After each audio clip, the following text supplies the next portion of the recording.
Hello नमस्कार दोस्तों, कैसे हैं आप। उम्मीद करता हूँ ठीक होंगे। Trick M with NL study में आपका पुनः स्वागत है दोस्तों। अगर आप राजस्थान के किसी भी कंपटीशन एग्ज़ाम की तैयारी कर रहे हैं तो आपके जो राजस्थान का जीके है उसमें राजस्थान के भूगोल से संबंधित काफ़ी अच्छे वेटेज में, काफ़ी अच्छी संख्या में प्रश्न पूछे जाते हैं। और उन प्रश्नों में जो राजस्थान की जलवायु है यहाँ से भी प्रश्न पुटअप होने के काफ़ी चांस बन जाते हैं। तो आज हम जो राजस्थान की जलवायु है इससे संबंधित एक बहुत ही महत्वपूर्ण भाग समझने जा रहे हैं। हालांकि इसका एक पार्ट हमने पीछे कवर कर लिया है। अगर किसी दोस्त ने, अगर किसी भाई बहन ने या विद्यार्थी ने वो पार्ट नहीं देखा है तो प्लीज़ पहले आप राजस्थान की जलवायु से संबंधित जो हमारा पिछला वीडियो है वो ज़रूर देख लें। राजस्थान की जलवायु भाग 1 नाम से पीछे अपलोड कर दिया है। उसमें ये जो मैप दिखाई दे रहा है इसके बारे में काफ़ी विस्तार से हमने चर्चा की है। बहुत ही शानदार ढंग से बताया गया दोस्तों। अगर वो आपने वीडियो ध्यानपूर्वक पढ़ लिया तो राजस्थान की जलवायु से संबंधित आपके प्रश्न गलत होने के चांस बहुत ही नामात्र के बचेंगे, यानी लगभग आपके प्रश्न सही होने के चांस बनते हैं। वैसे तो मैप के बारे में हमने पिछले वीडियो में काफ़ी अच्छे ढंग से पढ़ लिया है, यहाँ समझाने की, दोबारा समझाने की आवश्यकता नहीं है। फिर भी हम एक बार थोड़ा सा रिवाइजन कर लेते हैं उसका। ये देखिए शुष्क क्षेत्र, जो पीला कलर दिखाई दे रहा है ये तो है शुष्क, और फिर आगे ये है अर्ध शुष्क ये वाला, और फिर 3 नंबर पे ये देखिए ये है उप आर्द्र। ये तो उप आर्द्र, ये आर्द्र और ये अति आर्द्र। आर्द्र के 3 भाग बना रखे हैं, आर्द्र और इससे ठीक कम उप आर्द्र और इससे ठीक ज़्यादा अति आर्द्र। तो यहाँ हम वर्षा के रूप में देखें तब और ज़्यादा ढंग से समझ में आ जाएगा। 0 से लेकर 20 सेमी तक वार्षिक वर्षा का औसत है वो इस क्षेत्र में जो पीला कलर दिखाई दे रहा है इसमें 0 से 20 सेमी वार्षिक वर्षा, जबकि 20 से लेकर 40 सेमी तक ये कौन सा क्षेत्र, अर्ध शुष्क वाला इसमें, और फिर 40 से लेकर 60 तक उपार्द्र है यहाँ वर्षा होती है, और 60 से लेकर 80 सेमी तक ये वार्षिक औसत वर्षा है आर्द्र में, आर्द्र जलवायु है यहाँ इस क्षेत्र में होती है। और फिर अति आर्द्र यहाँ 20 का अंतराल नहीं है दोस्तों। यहाँ देखिए 0 से 20, 20 से 40, 40 से 60, 60 से 80, इस प्रकार 20 के अंतराल से हम आगे बढ़ रहे हैं। लेकिन यहाँ 80 से 100 मत कर देना, क्योंकि यह 80 से लेकर 150 सेमी तक वर्षा अंकित की गई है यहाँ पर। तो अति आर्द्र क्षेत्र है, यहाँ ज़्यादा वर्षा होती है, काफ़ी अच्छी बारिश होती है। अब इनका जो प्रतिनिधित्व कर रहा है वो कौन सा जिला है, कौन सा स्थान है जहाँ से पूरा जो एरिया है, जैसे ये पूरा एरिया, इसका किस स्थान से आकलन कर रहे हैं। यहाँ पूर्ण रूप से इसका केंद्र जैसलमेर को माना गया है, यानी प्रतिनिधित्व कौन सा स्थान कर रहा है यहाँ, जैसलमेर। जैसलमेर से इसका प्रतिनिधित्व हो रहा है। ठीक इसी प्रकार से जो अर्ध शुष्क क्षेत्र है इसका प्रतिनिधित्व कौन सा जिला कर रहा है, जोधपुर। और ठीक उप आर्द्र ये क्षेत्र है, जलवायु है, इसका प्रतिनिधित्व कौन सा जिला कर रहा है, जयपुर। दोस्तों जो मैं ये एक तो प्रतिनिधित्व, जिला, वर्षा, ये सब जो बातें बता रहा हूँ इनके बारे में पीछे की परीक्षा में काफ़ी प्रश्न पूछे गए हैं। तो यहाँ जो भी अब तक मैं कोई बात प्रेषित कर रहा हूँ वो एक एक शब्द, एक एक लिखित सामग्री, ये सारी की सारी आपके लिए बहुत ही उपयोगी है, क्योंकि पीछे परीक्षा में पूछे हुए जो प्रश्न है, शब्द हैं, उन्हीं को मैं यहाँ आप तक प्रेषित कर रहा हूँ। अतिरिक्त कोई सामग्री आप तक पहुँचाने की कोशिश मैं नहीं करता हूँ। तो एक एक शब्द बहुत ही ध्यान से सुनना है। ये आर्द्र, इसका प्रतिनिधित्व कर रहा है सवाईमाधोपुर जिला। इनके बारे में मैंने पिछले वीडियो का पूरा विस्तार से बता रखा, बहुत ही शानदार ढंग से। तो प्लीज़ आप वहाँ जाकर ज़रूर देखना, काफ़ी कुछ समझ में आ जाएगा जलवायु के बारे में। अब अति आर्द्र, इसका प्रतिनिधित्व कर रहा है कौन सा जिला, झालावाड़। तो इस प्रकार से ये प्रतिनिधित्व कर रहे हैं। और ये कर्क रेखा, कर्क रेखा से ठीक नीचे कौन सा कटिबंध है, ये कौन सा, उष्ण कटिबंध। और ठीक इसके ऊपर यहाँ से लेकर यहाँ तक ये एरिया उप प्लस उष्ण उपोष्ण कौन सा है, उपोष्ण कटिबंध, जिसको शीतोष्ण भी, शीत प्लस उष्ण शीतोष्ण कटिबंध भी कहते हैं। तो ये उपोष्ण समझ लो या शीतोष्ण। राजस्थान की स्थिति लगभग कौन से कटिबंध में पाई जाती है, तो अब आप आराम से बता सकते हैं ज़्यादा हिस्सा कौन सा, उपोष्ण में। तो यहाँ राजस्थान की जलवायु उपोष्ण कटिबंध में है। कौन से कटिबंध में, उपोष्ण या शीतोष्ण कटिबंध। जबकि थोड़ा और गहराई से प्रश्न पूछें तब 1% के लगभग, ये देखिए 1% के लगभग, तो ये कर्क रेखा से नीचे वाला ये उष्ण कटिबंध क्षेत्र है। हमें पता है ये भूमध्य रेखा और ये कर्क रेखा, ये मकर रेखा, ये 23.5 डिग्री दक्षिण अक्षांश, ये 23.5 डिग्री उत्तरी अक्षांश और ये 0 डिग्री अक्षांश। तो 0 डिग्री से 23.5 डिग्री उत्तरी अक्षांश के बीच यहाँ डूंगरपुर बांसवाड़ा क्षेत्र आता है, जो कि उष्ण कटिबंध में है। ये भी उष्ण कटिबंध है, ये भी उष्ण कटिबंध। इसके ठीक नीचे से दक्षिणी दिशा है, यहाँ भी मकर रेखा से नीचे की तरफ कौन सा होगा, शीतोष्ण, और यहाँ भी शीतोष्ण कटिबंध। तो ये ज़्यादातर राजस्थान की स्थिति यहाँ है, शीत प्लस उष्ण शीतोष्ण या उष्ण का उपभाग, उप प्लस उष्ण उपोष्ण। जिस प्रकार से उप प्रधानमंत्री होता है ना, प्रधानमंत्री से कुछ कम शक्तियाँ होती हैं किसके पास, उप प्रधानमंत्री के पास। ठीक उसी प्रकार से ये शुष्क या उष्ण क्षेत्र है, और ये उप होने का मतलब इनसे कुछ कम विशेषताएं पाई जाती हैं। उष्ण कटिबंध से कम विशेषताएं उप उष्ण में पाई जाती हैं। तो ये उपोष्ण है 99% हिस्सा राजस्थान में उपोष्ण कटिबंध 99% भाग में है, जबकि 1% भाग उष्ण कटिबंध में है।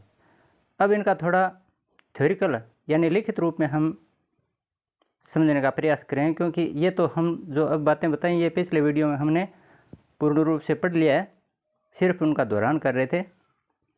अब एक एक करके हम लिखित रूप में इनको समझ रहे हैं।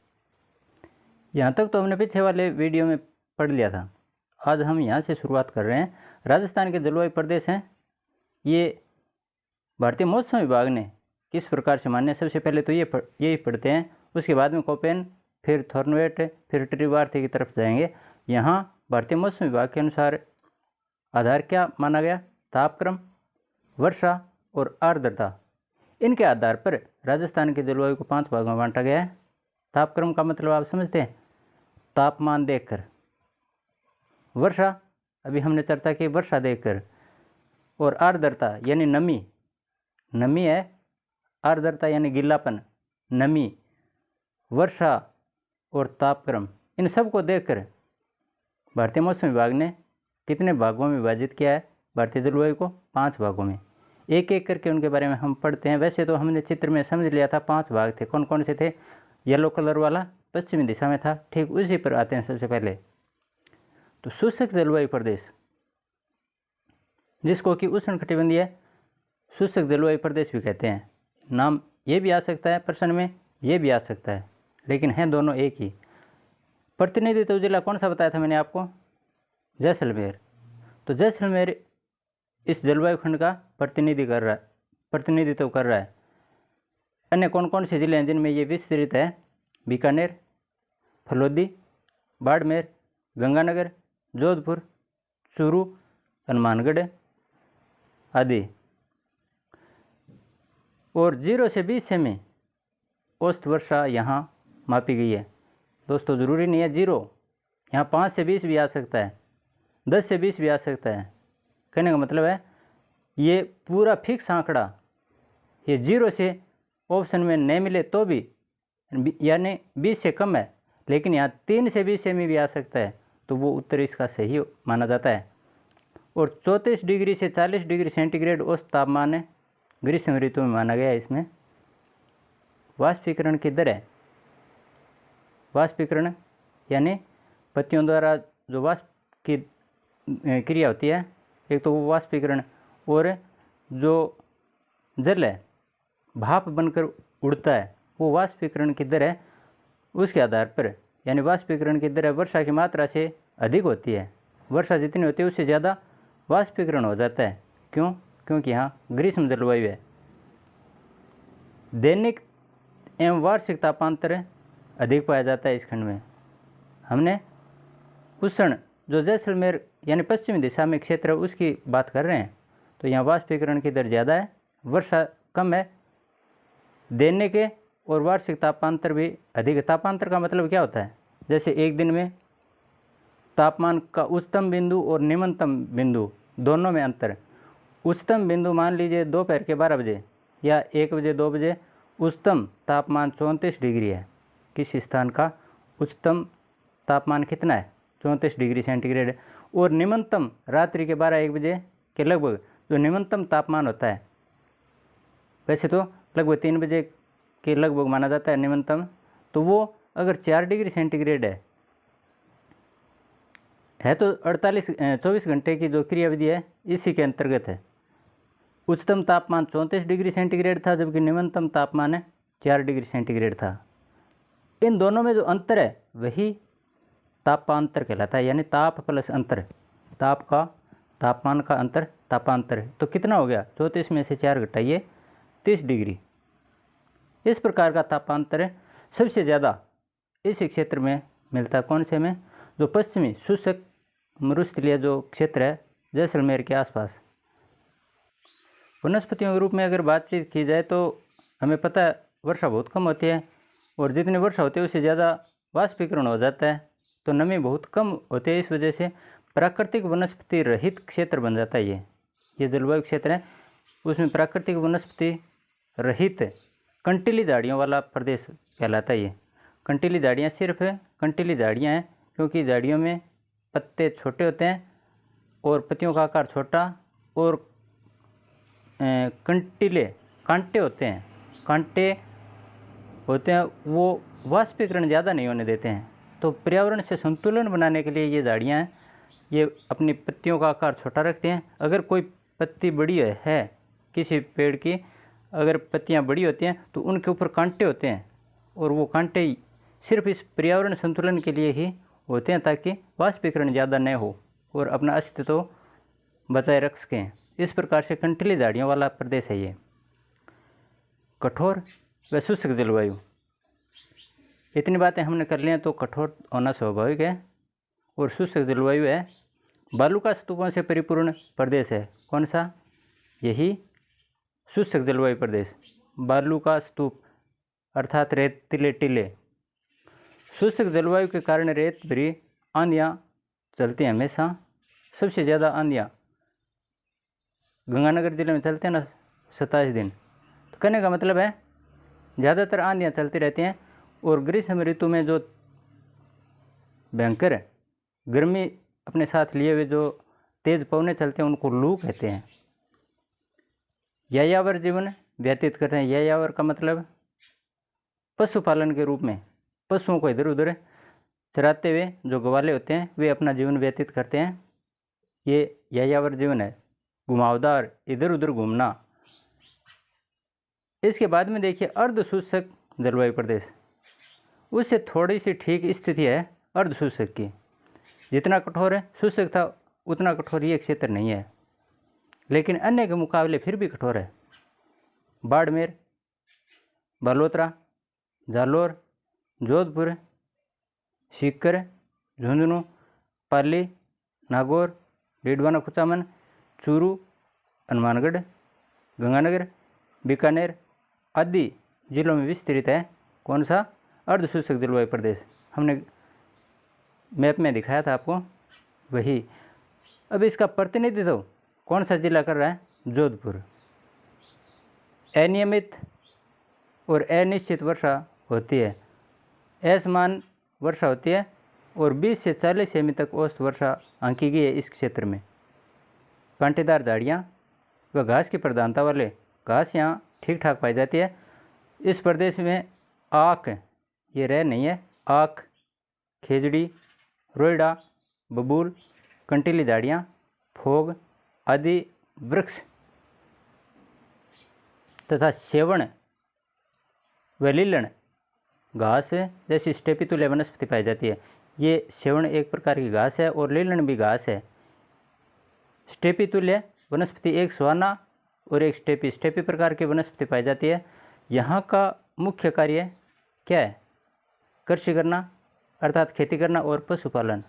ये अर्ध शुष्क क्षेत्र में जो लोग रहते हैं उनका मुख्य व्यवसाय है, जबकि शुष्क क्षेत्र में यायावर जीवन व्यतीत करते हैं, यानी पशुपालन इधर उधर घूमते हुए पशुओं को चराते थे, क्योंकि वहाँ एक निश्चित जगह पानी भी नहीं मिलता है, वनस्पति भी, घास भी नहीं मिलती है। इसलिए आंतरिक प्रवाह क्षेत्र होने के कारण यहाँ खारे पानी की झीलें बहुत ज़्यादा पाई जाती हैं। हमें पता है आंतरिक अंत प्रवाह क्षेत्र की नदियाँ अपवाह तंत्र में हम पढ़ते हैं, कुछ तो बंगाल की खाड़ी की तरफ जाती हैं और कुछ अरब सागर की तरफ जाती हैं, जबकि कुछ नदियाँ जो यहीं लुप्त हो जाती हैं। इन रेतीले इलाकों में बरसात के मौसम में नदियाँ आ तो जाती हैं उफान पर, लेकिन वो फिर समुद्र तक नहीं पहुंच पाते हैं, सिर्फ इसी क्षेत्र में रुक जाते हैं, सोख ली जाती हैं।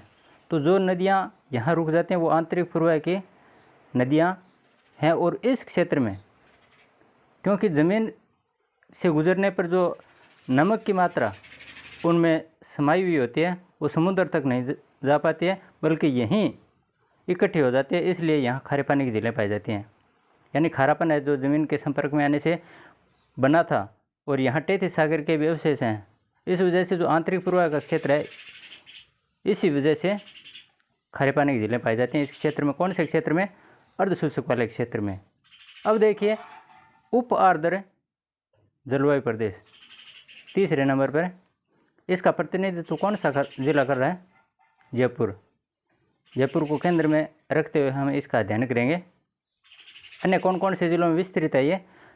एक बात और बता देना चाहता हूँ दोस्तों, अगर ये ज़िला जयपुर है या कोई भी ज़िला है, हनुमानगढ़ है, हो सकता है इस हनुमानगढ़ ज़िले में दोनों प्रकार की जलवायु पाई जाती हो। जैसे ये शुष्क में आ सकता है और ये अर्ध शुष्क में आ सकता है। तो किसी ज़िले का नाम दोनों जलवायु प्रदेशों में आना स्वाभाविक है, क्योंकि कोई निश्चित सीमा यानी पूरे ज़िले को कवर करने वाली सीमा नहीं कह सकते। जब विभाजन होता है शुष्क और अर्ध शुष्क का, तो वो ज़िले के बीच में से भी हो सकता है, यहाँ से भी हो सकता है। तो इस वजह से कई ज़िले हैं उनके नाम दो दो जगह आ सकते हैं। यहाँ उपार्द्र जिलों में कोटपुतली, बहरोड, खेरथल, तिजारा, अलवर, दौसा, टोंक, अजमेर, ब्यावर, भीलवाड़ा, पाली आदि जिलों में विस्तृत है ये। और वर्षा के बारे में हमने चर्चा कर रखी है, 40 से 60 सेमी औसत वर्षा होती है। इसमें पतझड़ या फिर पर्वतीय या फिर स्टेपी प्रकार की वनस्पति पाई जाती है। नीम, बबूल, आम, आंवला, खेर, अरड़, बहड़ आदि वृक्ष पाए जाते हैं इस क्षेत्र में। और जौ, चना, गेहूँ, सरसों, मूंगफली आदि की खेती होती है। कौन से क्षेत्र में? उपार्द्र में। तो इसका प्रतिनिधित्व कौन सा जिला कर रहा है? जयपुर। और कौन कौन से वृक्ष पाए जाते हैं ये भी हमने पढ़ लिया। किस प्रकार की जो फसलें होती हैं, गेहूँ, जौ, चना, सरसों, मूंगफली आदि। अब चौथा जो जलवायु प्रदेश है, आर्द्र जलवायु प्रदेश, इसके बारे में हम पढ़ेंगे। भरतपुर, डीग कहने का मतलब जो पूर्वी मैदान है, राजस्थान का पूर्वी मैदान, वहाँ आ गए हम। भरतपुर, डीग, धौलपुर, करौली, सवाईमाधोपुर, जो कि इसका प्रतिनिधित्व जिला है किसका? आर्द्र जलवायु का। बूंदी, चित्तौड़गढ़, राजसमंद, सिरोही आदि पूर्वी एवं दक्षिण पूर्वी जिलों में विस्तृत है ये। और यहाँ औसत वर्षा कितनी है? 60 से लेकर 80 सेमी तक। हमने वर्षा के बारे में पहले भी चर्चा कर लिया है कि 20-20 का अंतराल रखते हुए हम ऊपर से नीचे की तरफ यानी शुष्क से आर्द्र जलवायु की तरफ बढ़ते हैं, तो 20-20 का अंतराल करते हुए यहाँ तक आ जाते हैं, अति आर्द्र तक। लेकिन यहाँ 20 का नहीं, यहाँ 80 से फिर 150 सेमी तक वर्षा पहुँच जाती है। इस प्रदेश में कौन से में? आर्द्र में मानसूनी सघन वनस्पति वाले पतझड़ वन व वृक्ष पाए जाते हैं। ये मानसूनी और मानसूनी के साथ पतझड़, ये करीब करीब प्रश्न पूछे जाते हैं कंपटीशन परीक्षाओं में कि मानसूनी वन या फिर पतझड़ ये एक साथ आ सकते हैं या अलग भी आ सकते हैं। तो पतझड़ ज़्यादातर मानसूनी वन जो पूर्वी मैदान में है उन्हीं को कहते हैं। तो यहाँ मानसूनी सघन वनस्पति पाई जाती है और पतझड़ वन पाए जाते हैं, वृक्ष पाए जाते हैं। यहाँ नीम, इमली, आम, शहतूत, गुलाब, गुग्गल, जामुन, पीपल, बरगद, बेर, धोंकड़ा आदि वृक्षों की बहुतायत रहती है। यहाँ गेहूँ, जौ, गन्ना, ज्वार, मक्का, सरसों, मूंगफली, मिर्च, अरहर व चने आदि की खेती होती है दोस्तों। तो इस प्रकार हमने मुख्य रूप से जो 4 खंड है जलवायु प्रदेश हैं उनको पढ़ लिया है। यहाँ देखिए कई बार ये नीम है, आम है, शहतूत है, ये जरूरी नहीं है इसी क्षेत्र में हो सकता है अति आर्द्र जलवायु क्षेत्र वहाँ भी ये पेड़ हो सकते हैं, क्योंकि आजकल हम देखते हैं ये पेड़ शुष्क क्षेत्र में भी आ गए हैं, क्योंकि वहाँ पानी इंदिरा गांधी नहर परियोजना है, उसकी वजह से सिंचाई होती है और सिंचाई वाले इलाकों में ये पेड़ आजकल कुछ ज़्यादा ही मात्रा में लगाए जा रहे हैं। तो वहाँ इस प्रकार के पौधे पाए जा सकते हैं, ज़रूरी नहीं है सिर्फ इसी क्षेत्र में हो। यहाँ भी यानी अति आर्द्र जलवायु प्रदेश है, यहाँ भी इस प्रकार के पेड़ पाए जा सकते हैं, जैसे नीम है, इमली है, आम है, ये हो सकते हैं, लेकिन विशेषताएं थोड़ी इनकी चेंज हो जाती हैं। यहाँ इस क्षेत्र में जो विशेषताएं वो इस क्षेत्र वाले पेड़ में मिलें ये कोई ज़रूरी नहीं है। तो विशेषता थोड़ी पेड़ की अलग हो सकती है, कोई बड़ी बात नहीं है। अब 5वें क्षेत्र पे आ जाते हैं। अति आर्द्र जलवायु प्रदेश डूंगरपुर, बांसवाड़ा, उदयपुर, सुलूम्बर, प्रतापगढ़, कोटा, बारां, झालावाड़ जो कि इस क्षेत्र का, इस प्रदेश का प्रतिनिधित्व कर रहा है, और माउंट आबू इन क्षेत्रों में विस्तृत हैं। कौन से? अति आर्द्र जलवायु प्रदेश। यहाँ औसत वर्षा 80 से 150 सेमी होती है। इस प्रदेश में वर्षा का औसत सर्वाधिक रहता है। यह प्राकृतिक वनस्पति की दृष्टि से बहुत ही धनी क्षेत्र है दोस्तों। यहाँ घनी मानसूनी सवाना प्रकार की वनस्पति पाई जाती है। कैसी वनस्पति? सवाना प्रकार की। एक तो स्टेपी होती है, एक सवाना। तो यहाँ सघन वन होते हैं, वहाँ सवाना प्रकार की वनस्पति होती है। और जो पतझड़ वाले होते हैं, ग्रीष्म उष्णकटिबंधीय, वहाँ स्टेपी प्रकार की वनस्पति होती है। आम, शीशम, सागवान, शहतूत, बांस, जामुन, खेर, नीम, पीपल, बरगद आदि वृक्षों की यहाँ बहुतायत रहती है। इसमें मुख्य रूप से ये सागवान, हमने जो राजस्थान के भौतिक प्रदेश पढ़े थे उसमें देखा था, और प्राकृतिक वनस्पति जो राजस्थान के उनके बारे में जब हमने अध्ययन किया था, वहाँ भी सागवान वन कहाँ पाए जाते हैं काफ़ी विस्तार से पढ़ चुके हैं। तो ये सागवान मुख्य वृक्ष है यहाँ का, इसलिए सागवान भी कहते हैं इसको, सागवान वन। अब ये तो हमने जो भारतीय मौसम विभाग उनके द्वारा 5 खंड विभाजित किए गए थे, 5 प्रकार की जलवायु बताई गई थी, उनके बारे में हमने एक एक करके पढ़ लिया है। अब इनसे संबंधित कुछ अन्य महत्वपूर्ण शब्दावली, कई ऐसे शब्द प्रश्नों में परीक्षा में पूछ लिए जाते हैं जो सीधे के सीधे अपने अंदर उत्तर समाये हुए होते हैं, ज़्यादा समझने वाली उनमें बात नहीं होती है। तो उस प्रकार के शब्द अगर कई बार आ जाते हैं तो उनका ध्यान भी हमें होना ज़रूरी है। इस अन्य महत्वपूर्ण शब्दावली है, इसके माध्यम से उन शब्दों को हम पढ़ने का हमेशा प्रयास करते रहते हैं। और इसी कड़ी में हम यहाँ भी कुछ ऐसे शब्द लेकर आए हैं जो हमें, हमारे लिए काफ़ी फायदेमंद साबित हो सकते हैं। जैसे मानसून का प्रवेश द्वार है। वैसे तो मैंने बता दिया है पिछले वीडियो में, फिर भी दोबारा हम चर्चा कर लेते हैं। मानसून का प्रवेश सबसे पहले कहाँ होता है? बांसवाड़ा में, क्योंकि भारत में अरब सागरीय मानसून और बंगाल की खाड़ी से मानसून, दोनों प्रकार के मानसून आते हैं। लेकिन सबसे ज़्यादा बरसात कौन सा मानसून करता है? बंगाल की खाड़ी वाला। लेकिन सबसे पहले पहुंचने वाला मानसून है वो अरब सागर से आता है, जो कि बांसवाड़ा में प्रवेश करता है। अरब सागर से आने वाली जो मानसून की शाखा है वो बांसवाड़ा में सबसे पहले प्रवेश करती है। तो राजस्थान में मानसून का प्रवेश कहाँ से होता है? बांसवाड़ा में। सर्वाधिक वर्षा वाला स्थान कौन सा है? स्थान लिखा है यहाँ माउंट आबू, जबकि जिला माउंट आबू ये क्षेत्र नहीं है, जिला होगा झालावाड़। न्यूनतम वर्षा वाला स्थान सबसे कम वर्षा कहाँ होती है?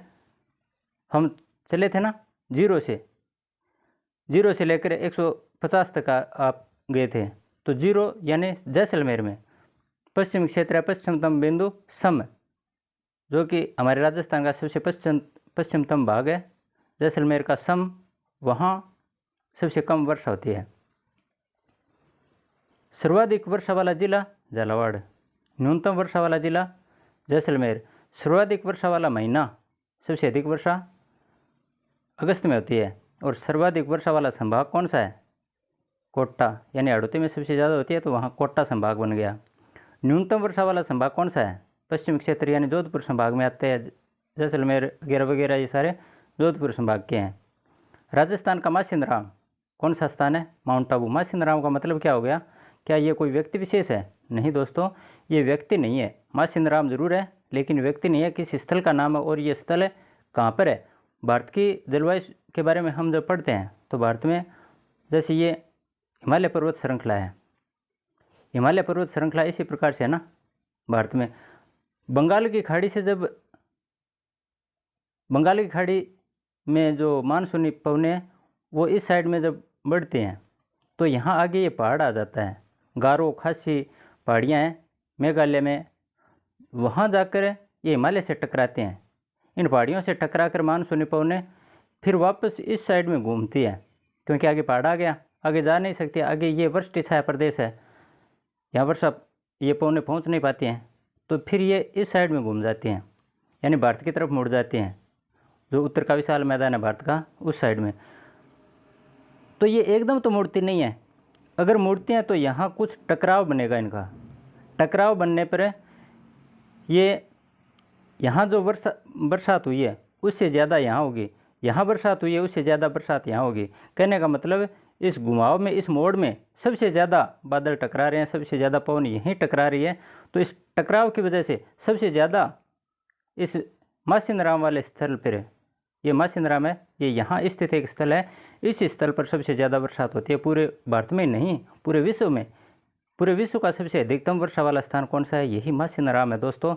तो इस मासिनराम का फिर माउंट आबू से क्या रिलेशन बना, ये हम यहाँ इस लाइन में समझते हैं कि जिस प्रकार भारत में सबसे अधिक वर्षा वाला स्थान मासिनराम है, ठीक उसी प्रकार से राजस्थान में, क्योंकि हम राजस्थान की जलवायु पढ़ रहे हैं, तो राजस्थान में सबसे अधिकतम वर्षा वाला स्थान कौन सा है? माउंट आबू। इसलिए मासिनराम से तुलना की गई है माउंट आबू की, लेकिन माउंट आबू राजस्थान का है, मासिनराम भारत का है। तो भारत में सबसे अधिक वर्षा मासिनराम में, ठीक उसी प्रकार राजस्थान में सबसे अधिक वर्षा माउंट आबू में, इसलिए ये तुलना की गई है। अब देखिए प्री मानसून वर्षा का उपनाम। प्री मानसून वर्षा का उपनाम क्या है? दोगंडा, दोगंडा नाम ये याद रखना। सर्वाधिक गर्म महीना कौन सा है? जून, सबसे अधिक जून में गर्मी पड़ती है। और सर्वाधिक ठंडा महीना जनवरी। ठीक इसी प्रकार से सर्वाधिक आर्द्रता वाला स्थान, आर्द्रता का मतलब होता है गीलापन, नमी, किस महीने में होती है सबसे ज़्यादा?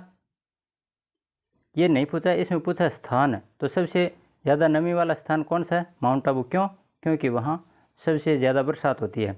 और सर्वाधिक आर्द्रता वाला जिला कौन सा है? क्यों? झालावाड़। क्यों?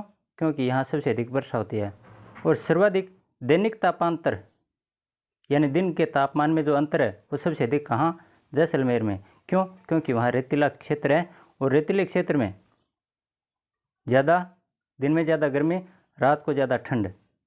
और ठंड तथा गर्मी में तुलनात्मक दृष्टि से देखते हैं तो उच्चतम तापमान और निम्नतम तापमान है उसमें ज़्यादा फर्क आता है। हमने ये 34 डिग्री और 4 डिग्री के उदाहरण से समझने का प्रयास किया था। अंतर कितना आया था? 30 डिग्री। इस प्रकार से ये रात का तापमान, ये दिन का तापमान, इनमें अंतर 30 डिग्री आ गया। तो दैनिक तापांतर है सबसे ज़्यादा जैसलमेर में। और सर्वाधिक वार्षिक तापांतर यहाँ चूरू में भी सबसे अधिक वर्ष, पूरे वर्ष के हिसाब से देखें तो चूरू में ज़्यादा तापांतर पाया जाता है। न्यूनतम तापांतर वाला स्थान, सबसे कम तापमान में अंतर कहाँ? माउंट आबू में। क्यों? क्योंकि वहाँ मौसम है वो आर्द्र जलवायु वाला है, इसलिए वर्षा ज़्यादा होती है। और ये मानकर चलिए दोस्तों, जहाँ ज़्यादा वर्षा होती है वहाँ तापांतर कम होता है, और जहाँ कम वर्षा होती है वहाँ तापांतर ज़्यादा होता है। सर्वाधिक वज्र तूफान वाला जिला कौन सा है? झालावाड़। वज्र तूफान का मतलब क्या हुआ? ज़्यादा बरसात होती है, वहाँ ज़्यादा बिजलियाँ चमकती हैं, कड़कती हैं, तूफान आते हैं, तो ज़्यादा झालावाड़ में होती है वर्षा। सर्वाधिक वज्र तूफान वाला जिला कौन सा है? झालावाड़। और न्यूनतम वज्र तूफान वाला जिला कौन सा? बीकानेर। सर्वाधिक आंधियाँ कहाँ चलती हैं? गंगानगर में। वर्ष में देखा जाए तो औसत के आधार पर लगभग 27 दिन आंधियाँ चलती हैं एक वर्ष में। 365 दिनों में से 27 दिन सिर्फ आंधियाँ चलती हैं गंगानगर जिले में। जबकि न्यूनतम आंधियाँ कहाँ चलती हैं? झालावाड़ में, क्योंकि उनको चलने के लिए स्थान भी नहीं मिलता। ज़्यादातर वहाँ पथरीली भूमि, आड़ती क्षेत्र है, वहाँ आंधियाँ चलने के लिए स्थान भी नहीं मिल पाता है, इसलिए वहाँ सिर्फ 3 दिन आंधियाँ चलती हैं पूरे वर्ष में। राजस्थान का सबसे शुष्क स्थान कौन सा माना गया? फलोदी। ये स्थान किस प्रकार से माने गए हैं? कई बार आंकड़े ऐसे प्राप्त होते हैं जो पूरे शताब्दी को कवर कर जाते हैं। उतना गर्म स्थान है, पूरी शताब्दी में कहीं नहीं मिला, तो उस आधार पर ये स्थान अंकित किए जाते हैं दोस्तों। आगे हम कुछ अन्य जानकारियाँ भी देखेंगे। मौसम आखिर क्या होता है?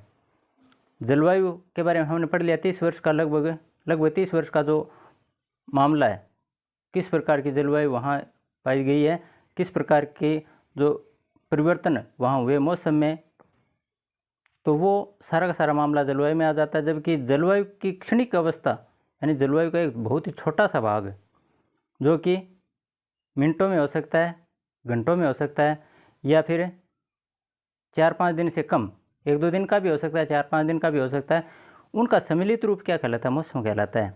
जैसे हम कई बार बोलते हैं ना, हमारे मुँह से हम बोलने की कोशिश नहीं करते हैं, लेकिन हमारे मुँह से अनायास से निकल जाता है कि कल मौसम बहुत ख़राब था, कल मौसम बहुत ख़राब था, यानी कल का पूरा एक दिन आ गया, एक दिन का मौसम के बारे में हमारे मुँह से शब्द निकला है। इसी प्रकार कल 5 बजे मौसम बहुत शांत था, सुहावना मौसम था, कल 5 बजे, यानी वो निश्चित समय घंटे के बारे में आ गया है। तो इस प्रकार से मौसम होता है, वो एक क्षणिक अवस्था है जलवायु की। ऋतु के बारे में हम कहते हैं ना, वर्षा ऋतु, ग्रीष्म ऋतु, वो लगभग 3-4 महीनों का सम्मिलित रूप होता है। कुछ महीनों का सम्मिलित रूप होता है, उसमें शीत ऋतु है, ग्रीष्म ऋतु है, वर्षा ऋतु है। हम कई ऋतुओं के बारे में पढ़ते हैं, तो 3-4 महीनों का जो मौसम होता है उसके बारे में हम ऐसे नहीं कहते कि मौसम ऐसा था। गर्मी ऋतु, ग्रीष्म ऋतु, ग्रीष्म मौसम, ऐसा नहीं पढ़ते हैं, हम पढ़ते हैं ग्रीष्म ऋतु। तो इसका मतलब वो कुछ महीनों का पीरियड हो गया, कुछ महीनों की अवधि हो गई, इसलिए उसके बारे में हम ऐसा बोलते हैं। मानसून शब्द की उत्पत्ति, ये भी कई बार प्रश्न पूछा गया है दोस्तों। मानसून शब्द की उत्पत्ति है वो अरबी भाषा के मौसम शब्द से हुई है। और इस मौसम शब्द का अर्थ क्या होता है? मौसम। मौसम शब्द हिंदी का नहीं है, बल्कि अरबी भाषा का है, और इसी मौसम शब्द से मानसून की उत्पत्ति हुई है। मानसून शब्द की, मानसून की नहीं, मानसून शब्द की। और इस मौसम का अर्थ क्या होता है? मौसम। 4 सितंबर 2019, ये भी अपने आप में बहुत कुछ ज्ञान करवाने के लिए शब्द बना है। 4 सितंबर 2019 एक बहुत इम्पोर्टेंट दिवस है।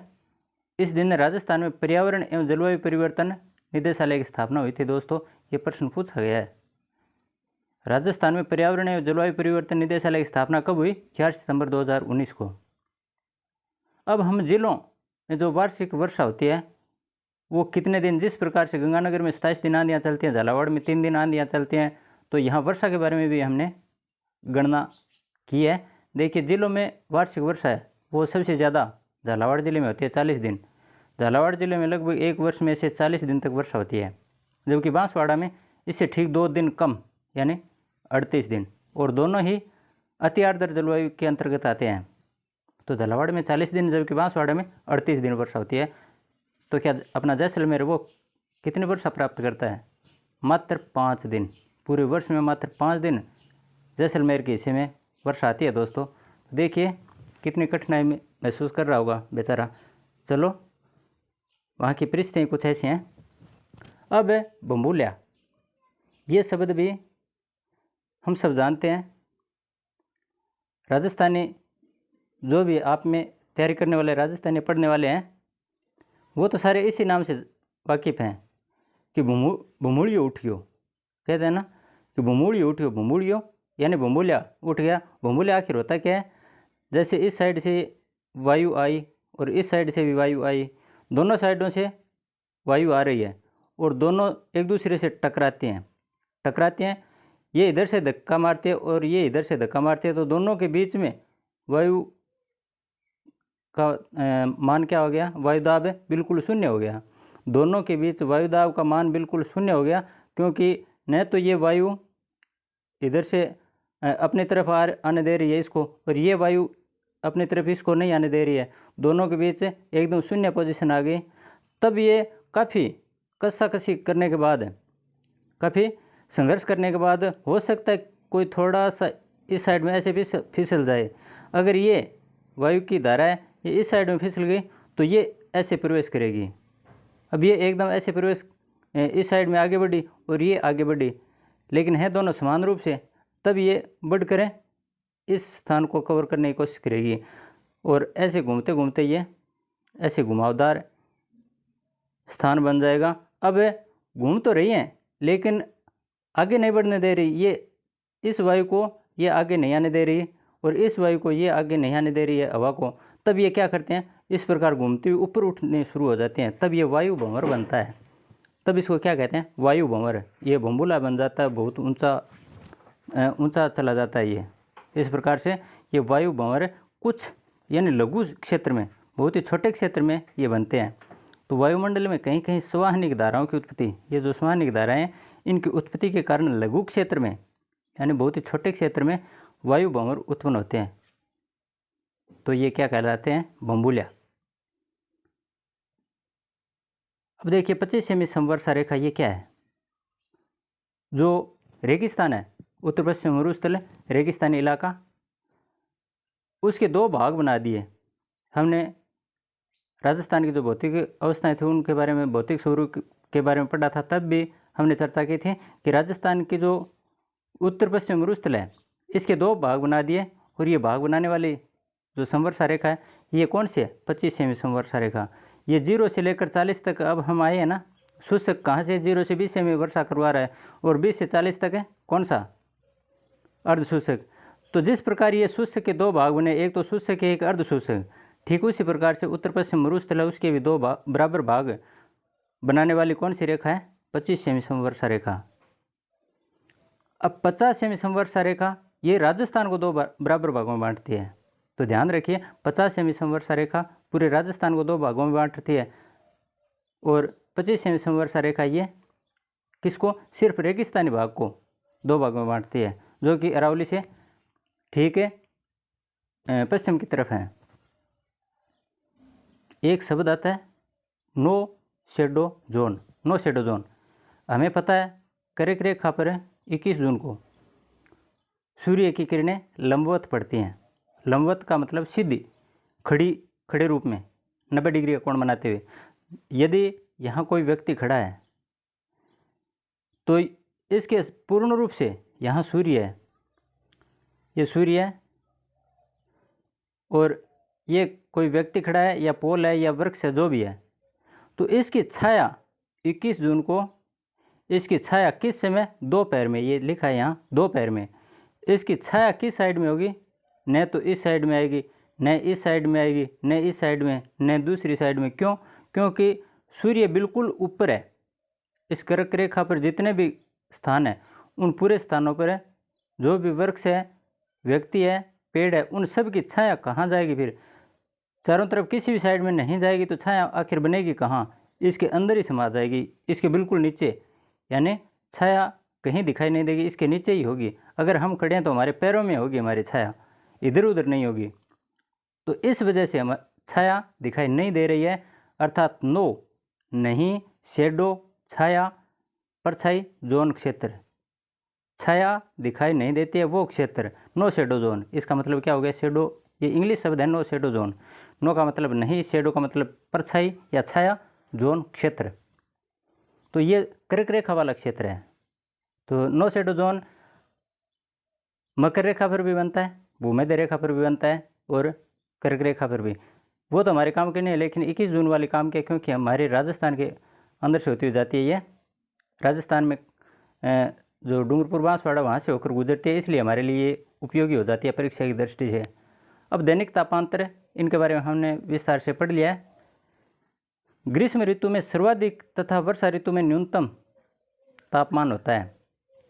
सबसे अधिक दैनिक तापांतर क्यों होता है? क्योंकि ग्रीष्म ऋतु में रेतीले टीले ज़्यादा गर्म हो जाते हैं। दिन के समय, दोपहर के समय रेतीले टीले होते हैं, वो काफ़ी तापमान होता है वहाँ पर, काफ़ी उच्च तापमान। और रात्रि के समय, ठीक उसी दिन रात्रि के समय तापमान बहुत काफ़ी नीचे गिर जाता है। तो उच्च तापमान और निम्न तापमान ग्रीष्म ऋतु में ज़्यादा होता है, जबकि वर्षा ऋतु में इतना ज़्यादा तापमान नहीं होता है जितना ग्रीष्म ऋतु में।